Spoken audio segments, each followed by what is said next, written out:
The sun hung gently over the city, painting everything in warm afternoon gold.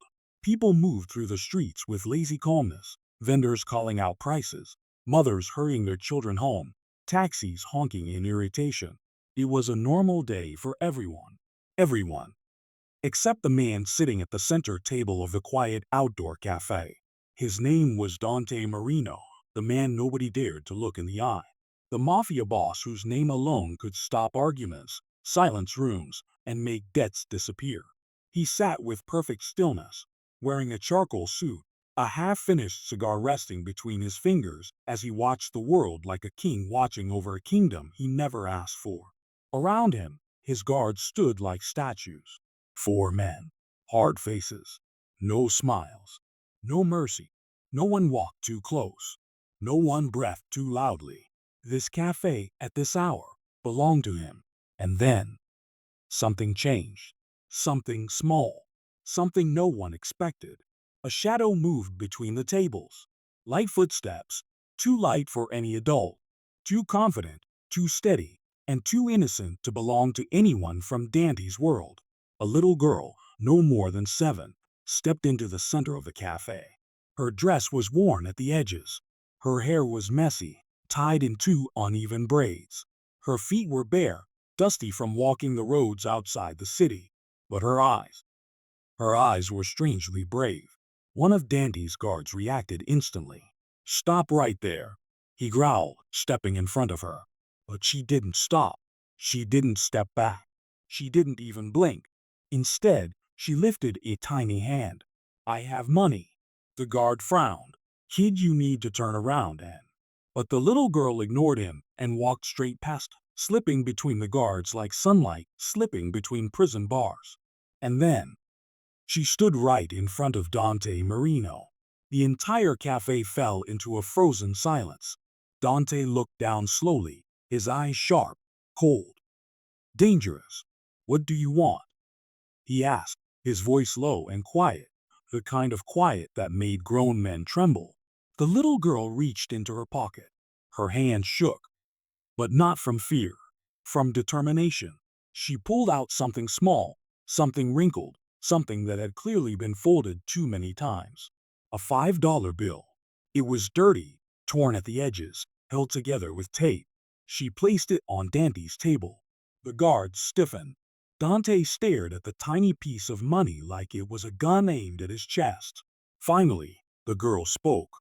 Her voice was soft, but steady. "I want to buy your help." Dante blinked, stunned. He had heard men beg him for mercy. He had heard people offer him everything they owned. He had heard threats, promises, and lies. But never something like this. He sat back slowly, studying her face. "Help with what?" The girl swallowed hard. "Finding my mother." A quiet wind passed through the street, lifting dust, rustling leaves. No one spoke.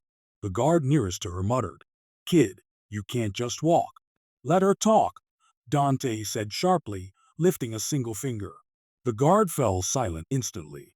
The little girl continued, voice trembling now. "My mother, her name is Mara." Dandy's cigar froze in his hand. Mara. That name. That wound he thought had healed years ago. A name that did not belong in this cafe today. Or any day. Dante forced his expression to stay calm, but his pulse, it spiked. "And why?" he said slowly. "Do you think I can find her?" The girl took a deep breath. "Because the men who took her said your name." Dante's jaw tightened. The guards exchanged alarmed glances. This was no ordinary child. No lost girl. No confused mistake. She had walked straight into a lion's den because she believed the lion himself could save her. Dante leaned in, his voice a whisper. "What exactly did they say?" The girl pressed her lips together. Her eyes glistened. "They said they were taking my mother because of something you did years ago. And that I should give you this." She reached into her little backpack, soft, pink, childlike, and pulled out a torn photograph. Her hand shook as she held it out. Dante took it. His breath caught. It was Mara, tied to a chair, eyes bruised, face pale, fear in every line of her expression. Dandy's fingers tightened around the photo. His heartbeat wasn't calm anymore. It was violent. He looked back at the girl, his voice suddenly raw. "What's your name?" She hesitated, then answered softly, "Lena." The name hit him harder than he expected. Lena. Short. Sweet. A name he once imagined, in a life he never had. "How old are you?" Dante asked. 7. 7. 7 years. Dante felt the timeline slam into him, like a door he'd kept locked suddenly flying open. He closed his eyes for a moment. Just a moment. When he opened them again, Lena was watching him closely. Too closely. "Why did you come to me alone?" he asked. The girl's voice cracked. "Because you're the only one they feared." Dante swallowed hard. "Who?" "Who took her?" Lena's gaze drifted downward. Her hands clutched the straps of her backpack. "They had a tattoo," she whispered. "A black snake. On their arms." The air around the table changed instantly. The guards froze. Dandy's eyes darkened. The Serpent Syndicate. A ghost from his past. A gang he destroyed. But apparently not fully. He leaned forward. "What else did they tell you?" Lena hesitated, then spoke with a trembling voice. "They said." She looked up, meeting his eyes. "They said you're next." The moment hung in the air like thunder waiting to break. Dandy's expression turned to steel. He stood, slowly, powerfully, like a storm rising. The guards stepped closer, forming a protective circle, but Dante didn't even look at them. He was staring only at Lena, only at the girl who had walked into his world with nothing except courage and a desperate hope. He exhaled, long and heavy. "Lena," he said softly. "What else did they take?" The girl blinked. "All I have left is this." She pulled out a tiny stuffed rabbit, its fur worn thin, one ear hanging by a thread. She hugged it to her chest. "And this," she whispered, pointing at the $5 bill still lying on the table. "It's everything I saved. To pay you. Because everyone says you help nobody for free."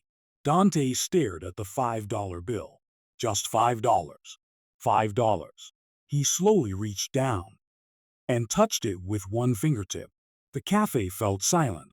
Even the birds seemed to stop singing. He lifted the bill gently, then folded it, then placed it into his jacket pocket. Lena's eyes widened. The guards exchanged confused looks. Dante leaned down just enough to meet the girl's gaze. "You bought my attention," he said quietly. Lena held her breath. Dandy's voice lowered further. "Now tell me exactly where your mother was taken." Lena opened her mouth to speak, but before she could say a word, a motorcycle engine roared in the distance. A black helmet flashed through the sunlight. A figure passed the cafe. Too slowly, too intentionally. Dandy's instincts fired instantly. He grabbed Lena's arm and pulled her behind him. The guards took defensive positions. The motorcycle slowed to a stop at the corner. The rider turned his head, and Dante saw it. The tattoo on his neck. A black snake. The Serpent Syndicate. Lena gasped softly. Dante's jaw clenched. He whispered under his breath, "They found you." The motorcycle revved once twice, and the rider reached into his jacket. Dandy's eyes darkened. "Get down." CUT. The motorcycle engine screamed through the street, echoing between the buildings like a warning shot. People scattered. Chairs toppled. The peaceful afternoon cafe exploded into chaos. But Dante Marino didn't flinch. With one swift movement, he pulled Lena behind him, shielding her with his own body as the black-helmeted rider sped past with a sharp glare. The rider didn't shoot. Not yet. He just wanted Dante to know. They were watching. They were close. And they wanted the girl. Dante's voice was low, controlled, but burning with anger. "Move! Now!" His guards surrounded him instantly, forming a human shield around him and Lena as they hurried away from the cafe. The rider's shadow lingered at the corner, engine idling, waiting, watching. Lena gripped Dante's sleeve so tightly he felt her shaking. Is he here for me?" she whispered. Dante didn't answer. Not because he didn't know, but because the truth would break her. He opened the back door of his armored car and gently pushed her inside. "Buckle up," he ordered. His men jumped into the front seats and slammed the doors shut. The car pulled away from the cafe in seconds. Through the tinted window, Dante saw the motorcycle begin to follow. Lena's voice broke the silence. "Are they going to hurt us?" Dante turned toward her, seeing the fear she was trying so hard to hide. Her braids were messy, her cheeks dusty from the road, but her eyes, those brave little eyes, held the same fire he remembered from long ago. "Mara," he whispered under his breath, "your daughter has your courage." Lena blinked. "What did you say?" "Nothing," Dante replied quickly, but his heart wasn't steady anymore. The past, the love, the betrayal, the child he never knew might have been his. Everything was returning, everything he had tried to bury. The car sped along the highway, leaving the city behind. Only then did Dante speak again, his voice softer. "Lena, tell me everything, from the beginning." Lena hugged her little backpack tighter and nodded. "I was with my mom 2 days ago. We were walking back from the market. She told me we were going to leave the city soon, that we needed to go somewhere safe." Her voice began to tremble. "And then these men came." "What men?" Dante asked. "The ones with the black snake tattoo." Dante inhaled sharply. "The Serpent Syndicate." He had destroyed their leader 8 years ago, thinking it would end everything. He was wrong. Lena continued, tears filling her eyes. "They grabbed my mom. She tried to fight them. She told me to run. So I did. But I heard them shout your name. They said she owed Dante Marino a debt." Dante felt a hot sting of guilt in his chest. "A debt," he whispered. He knew exactly what they meant. And it wasn't money. It was the truth Dante never heard from Mara. A truth she kept from him the last time he saw her, when she walked away with tears in her eyes. Was it because she was protecting a child? His child? Dante clenched his jaw. "Why did you come to me?" he asked, though he already knew the answer. Lena wiped her eyes with the back of her hand. "Because I followed the men. I saw where they took her." She hesitated, and I heard them say, "You're the only person they fear." They said you ruined their lives, that they want to destroy yours next. Dante's chest tightened. That was the moment he knew.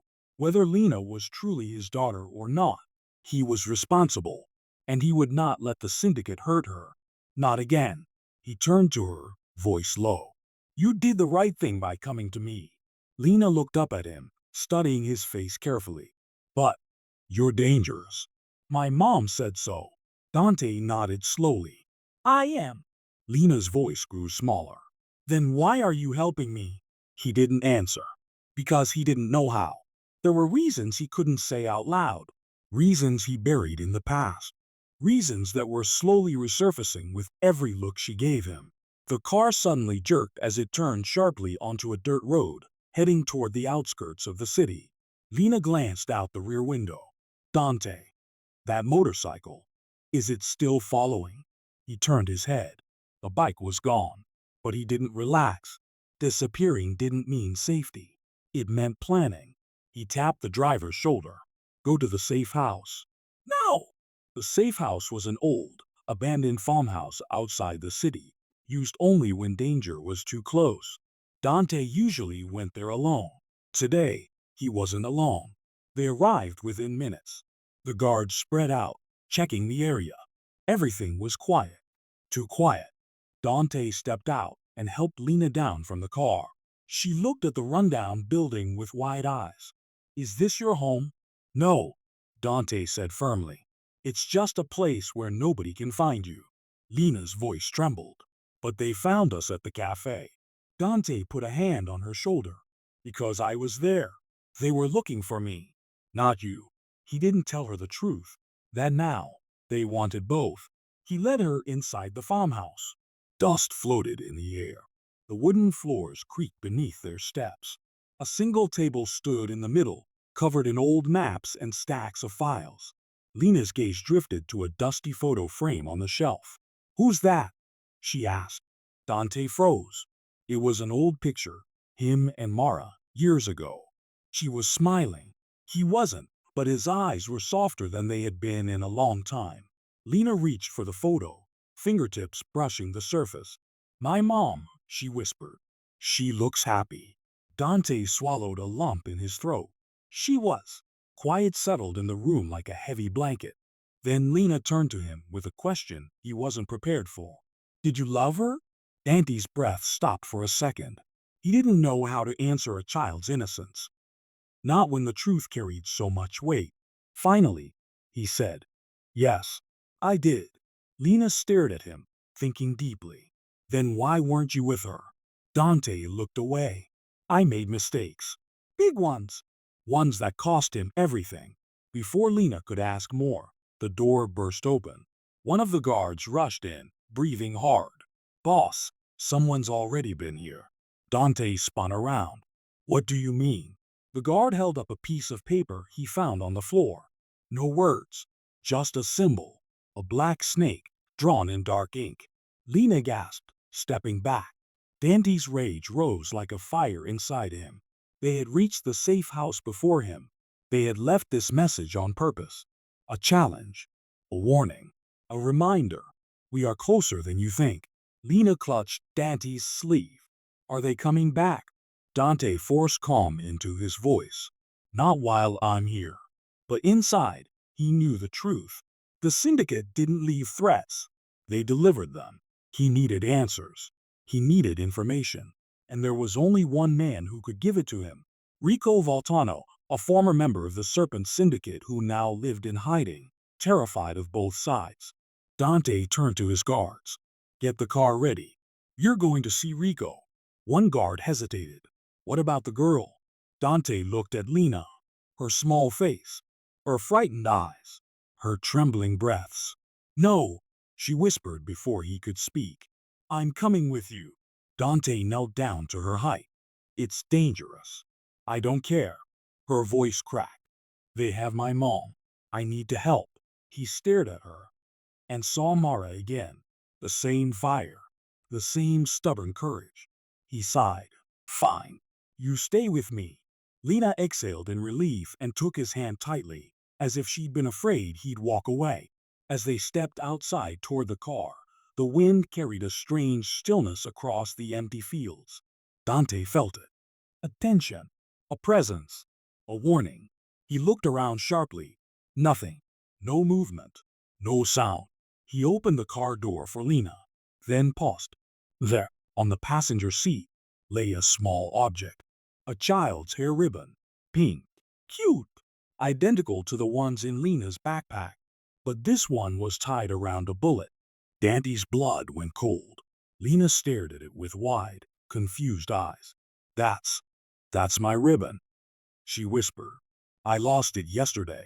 Dante realized the truth instantly. The syndicate hadn't just found the safe house. They had found Lena yesterday. They could have taken her. They could have hurt her. But they didn't. They were waiting. For him. He closed the car door slowly, his voice trembling with restrained fury. They're not just after me, he whispered. Lena's hand tightened around his sleeve. Then who are they after? Dante looked down at her, into the eyes that looked so much like Mara's. And he knew. He finally understood the syndicate's plan. He opened his mouth to explain, but before he could say a word, a single gunshot exploded from behind the barn. Dante shoved Lena to the ground and spun around. His guard fell to the dirt, dead. Another shot rang out, then a voice, echoing across the empty field. Bring us the girl, Dante. You can't protect her forever. Lena covered her ears, terrified. Dante shielded her with his body, eyes burning with rage. His past wasn't dead. It was standing right in front of him, and it wanted blood.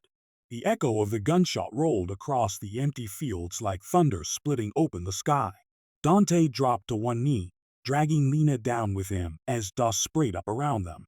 His fallen guard lay motionless near the barn, blood slowly spreading into the dry earth. Another bullet cracked through the air, hitting the wooden fence inches above Dante's head. Lena gasped, hands over her ears. Stay low, Dante whispered urgently. His voice was calm, but Lena could hear the fire beneath it, the fire of a man who had been hunted before. From behind the abandoned barn, shadows moved. 3 figures, all armed, all wearing the same symbol tattooed on their forearms. The Black Snake. Dante clenched his jaw. The syndicate wasn't hiding anymore. They wanted him to know they were here. They wanted him to feel hunted. He turned to Lena. "Listen to me," he said, gripping her shoulders gently. "When I tell you to run, you run to the car. Don't look back." Lena's voice trembled. "But I don't want to leave you." "You won't be leaving me," Dante said firmly. "You'll be helping me." She swallowed hard and nodded. A rifle cracked again. Dante snapped his attention to his remaining guard. "Cover us." The guard nodded and fired 2 shots toward the barn, forcing the attackers to duck behind the wooden wall. Dante seized the moment. "Now, Lena, go!" She sprinted toward the car, braids flying behind her, little legs moving faster than Dante thought possible. He moved with her, staying between her and the gunfire, every muscle tight with focus. The attackers fired again, bullets slicing through the air. One hit the ground near Lena's feet. She stumbled, fell, and let out a tiny cry. Dante's heart nearly stopped. He lunged toward her, grabbed her arm, and pulled her back to her feet. "You're okay," he whispered. "Keep going." The car was only a few meters away. The guard at the barn shouted, "Boss, they're flanking." A burst of rapid gunfire cut his words short. Dante didn't need to look. He already knew. Another man down. Another life lost because of him. Lena reached the car first, throwing herself inside. Dante slammed the door shut behind her.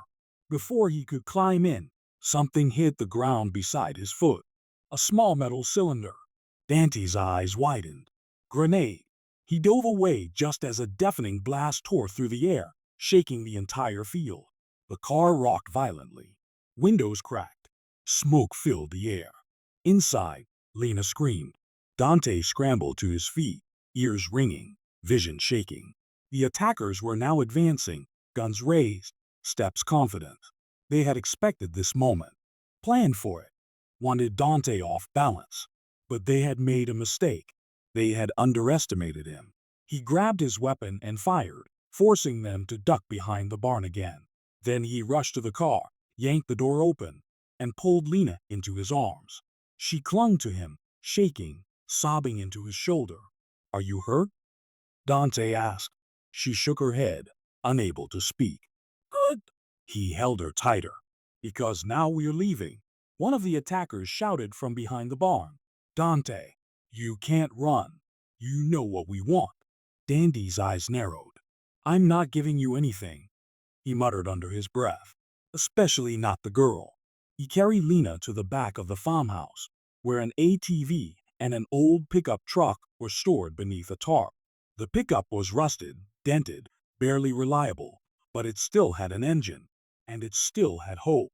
He set Lena in the passenger seat and started the truck. The engine sputtered, coughed, then roared to life. Gunfire erupted again, bullets punching holes into the barn wall behind them. Wood splintered. Dust exploded. Dante slammed his foot on the gas. The tires screeched, and the truck shot forward, bouncing over the uneven ground. Lena held onto the seat with both hands as the truck shook violently. Dante didn't look back. He couldn't. Not yet. Only when the farmhouse was a distant shape in the rearview mirror did Lena finally speak in a small, broken voice. "Dante, are they going to take me too?" He tightened his hands on the steering wheel. "No," he said fiercely. "I won't let them." "But why do they want me?" she asked. Dante exhaled slowly. Because she was connected to his past. Because Mara had kept secrets. Because the syndicate believed Lena was more than a child. But Dante couldn't tell her that. "Not yet. All you need to know," he said softly, "is that you're not alone. Not anymore." Lena looked down at her hands, trembling in her lap. "Do you think my mom is still alive?" she whispered. Dante closed his eyes for a brief second. "Yes," he said firmly. "She's alive, and we're going to find her." He didn't know if it was true, but he refused to let Lena lose hope. They drove in silence for several minutes until the highway came into view.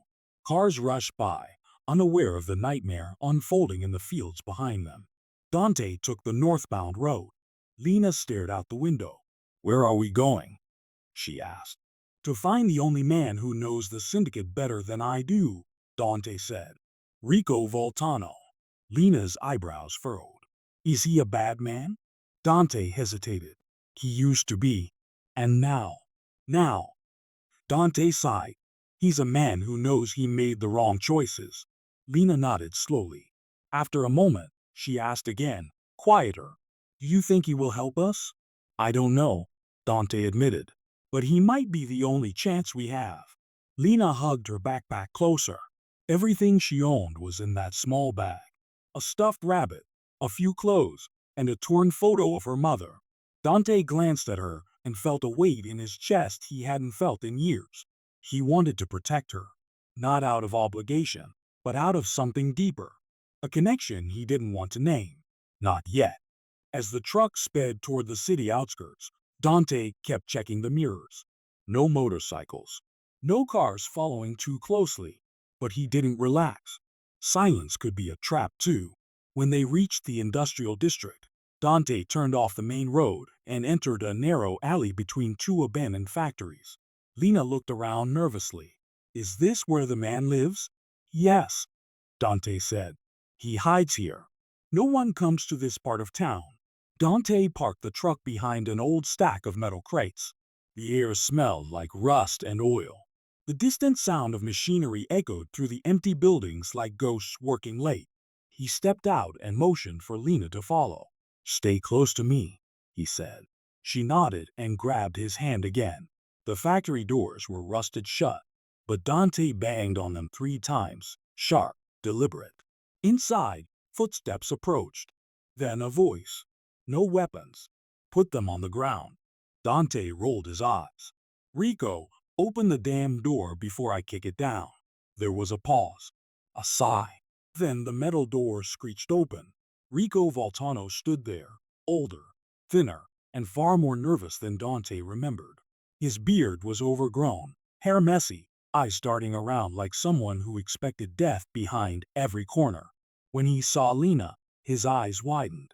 "You brought the girl," he whispered. They weren't lying. Dante grabbed his shirt and shoved him against the wall. "What do you know about her?"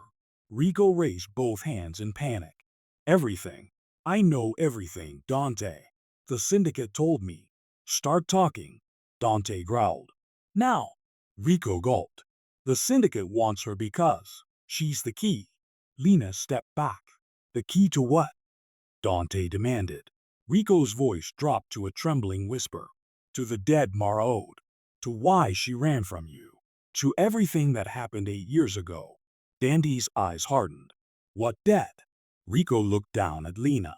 And then he said something that made Dante's heart stop. "Dante, that girl is." A gunshot shattered the factory window. Rico's head jerked violently, and he collapsed to the floor. Blood pooled beneath him instantly. Dante froze. Lena screamed. And outside, footsteps echoed. Dozens of them. The syndicate had found them. Dante pulled Lena behind him, heart hammering. Through the broken window, a shadow appeared. A voice spoke, cold, calm, familiar. "Dante, step outside." Lena clung to him, shaking. Dante stared at the door, jaw clenched, eyes burning with fury. The hunt had officially begun, and they had just killed the only man who knew the truth.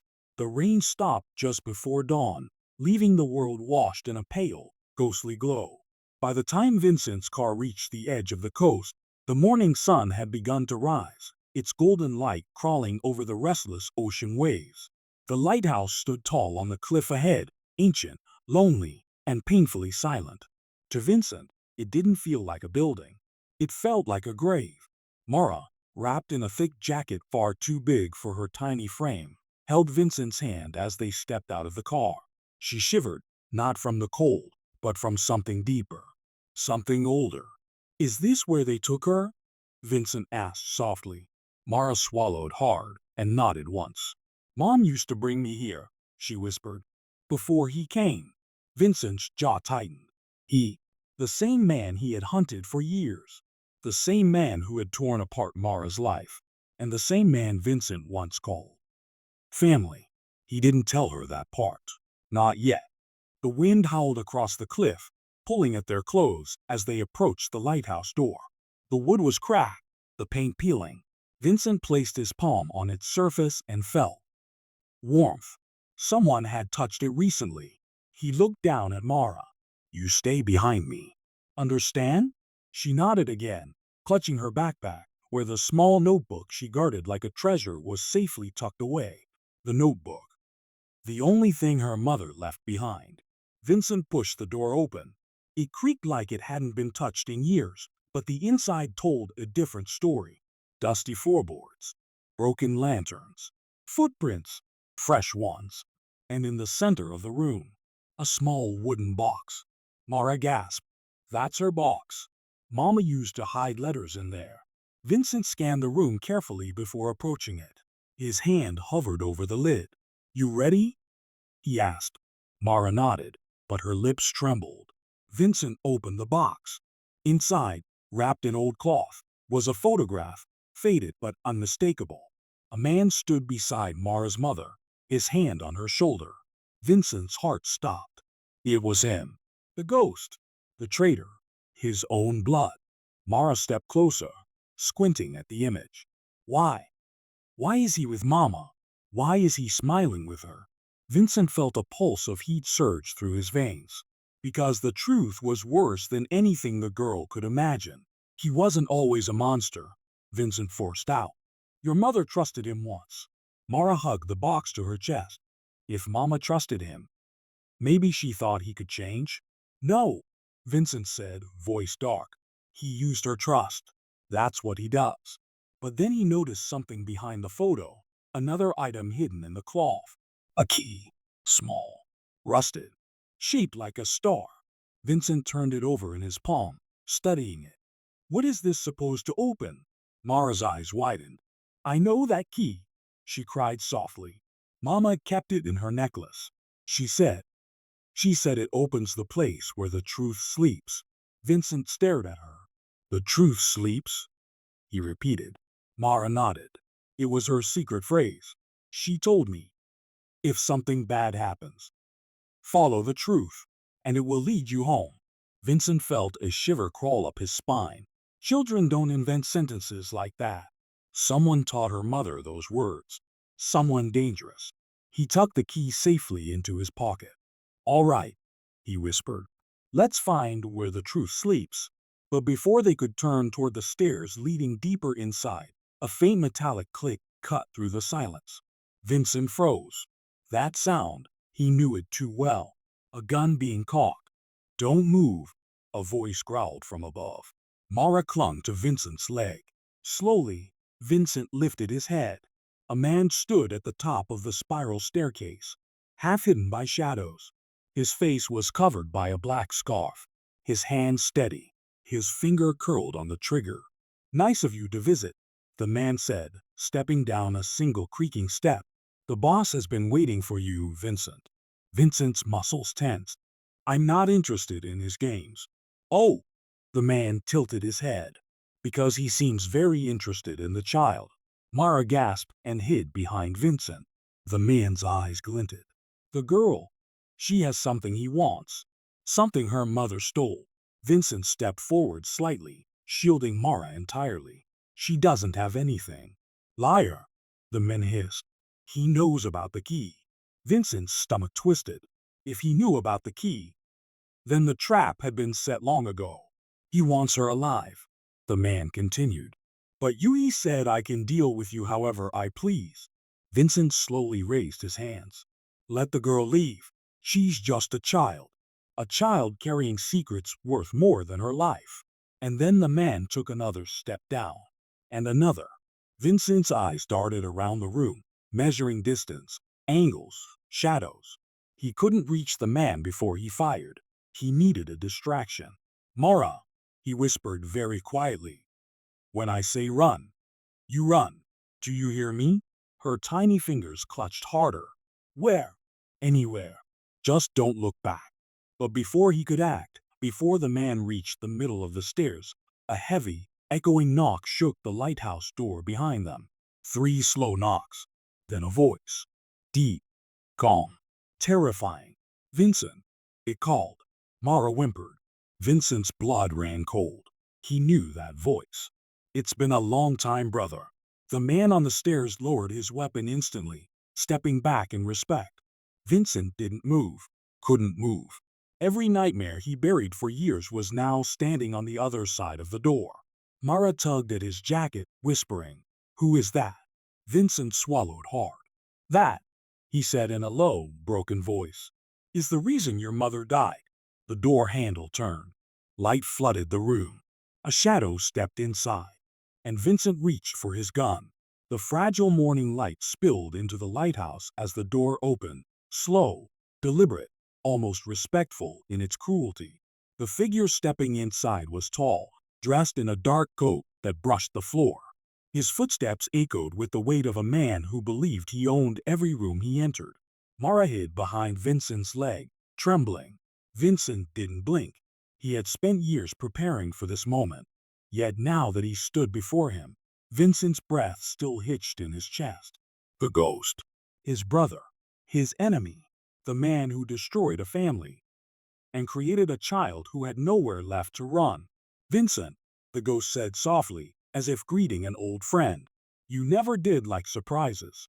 Vincent's hand tightened on his gun. "Let her go," he growled. The ghost's eyes flickered to Mara, small, terrified, clutching the wooden box like it contained her last heartbeat. "So this," the ghost murmured, "is the girl who paid you $5 to save her." Vincent stepped forward. "She's under my protection." The ghost smirked. "I can see that. But protection comes at a cost. And you, brother, have a debt long overdue." The man on the stairs lowered his weapon, bowing his head. The ghost motioned for him to stand aside, then walked slowly toward Vincent. Every step made the air heavier. Every step pushed Mara deeper into Vincent's shadow. But the ghost didn't look at Vincent as he passed him. His eyes were fixed entirely on Mara. "Your mother," he said quietly, "was a very complicated woman." Mara's chin lifted a little, voice shaking. "And you're a bad manual." The ghost paused, then let out a small laugh, cold, empty, emotionless. "She was brave," he continued, ignoring the insult. "But bravery, without obedience, leads to disaster." Vincent snapped. "She trusted you. She believed you could change. And you killed her for it." The ghost turned, his expression unreadable. "Change?" he repeated. "I did change. I learned not to make the same mistake twice." He stepped closer to Mara. "She stole something," he whispered. "Something that belongs to us." Vincent moved in front of her, so fast the ghost finally stopped walking. The two brothers stood inches apart. Mara clutched the wooden box tighter. Vincent's voice dropped to a dangerous whisper. "You won't touch her." The ghost tilted his head. "Is that what you think? That you can save her? Protect her? You failed once already, Vincent. You failed the woman who trusted you. You failed the family that made you.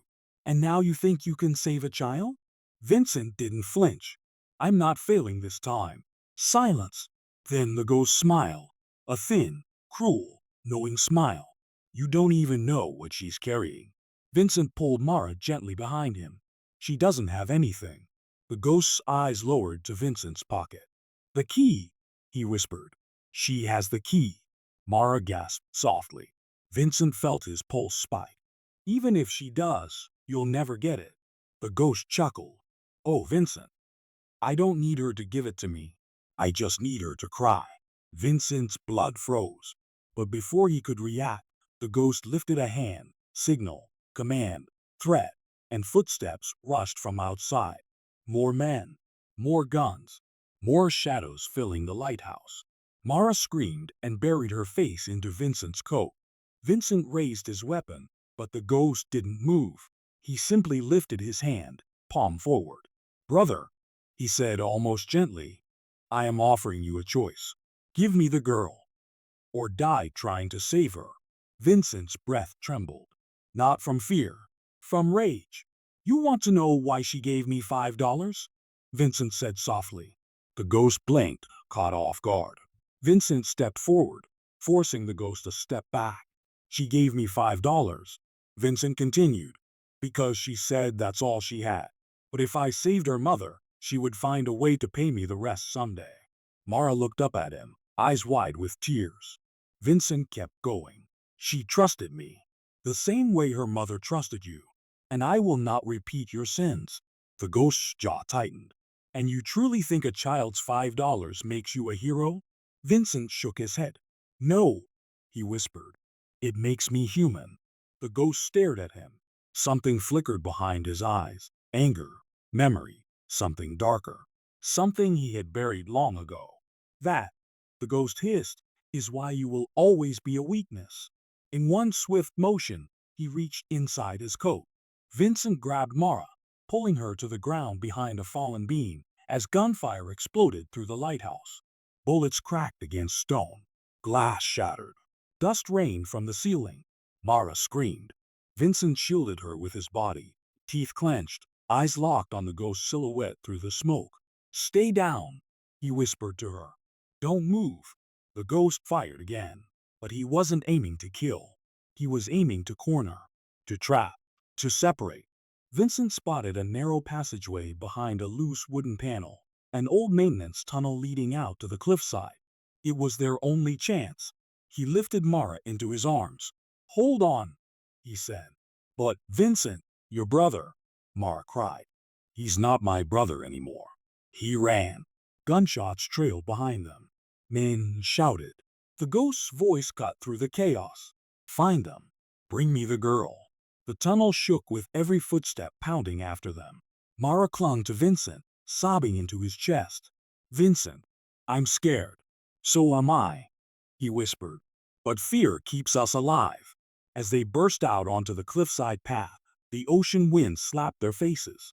The world felt too bright, too open, but still not safe. The ghost stepped out of the lighthouse above them, framed in the doorway, watching. No gun raised. No anger on his face. Just a cold, patient smile. Run, he called to them. Run as far as you like. She will come to me eventually. They always do. Vincent didn't look back. He held Mara close and sprinted along the rocks, searching for cover, for hope, for anything. Then Mara grabbed his shirt. Vincent, she cried. Wait! What? She pointed at something glinting near a broken piece of metal embedded in the ground. Her mother's necklace. The one that once held the key. Vincent snatched it up. And for the first time, Mara stopped crying. She wanted you to find it, Mara whispered. I know she did. Vincent stared at the rusted chain, then at the lighthouse behind them, its shadows creeping over the cliff like a monster waking from sleep. He didn't know what the key opened. He didn't know how far the ghost's reach extended. He didn't know how a $5 bill had dragged him back into a past he never wanted to face. But he knew one thing. He had made a promise, and he would die before he broke it. He took Mara's hand. Let's finish what your mother started. The wind roared. The ghost watched from above. The ocean crashed violently below. And somewhere, hidden in the world, the truth waited to be unlocked.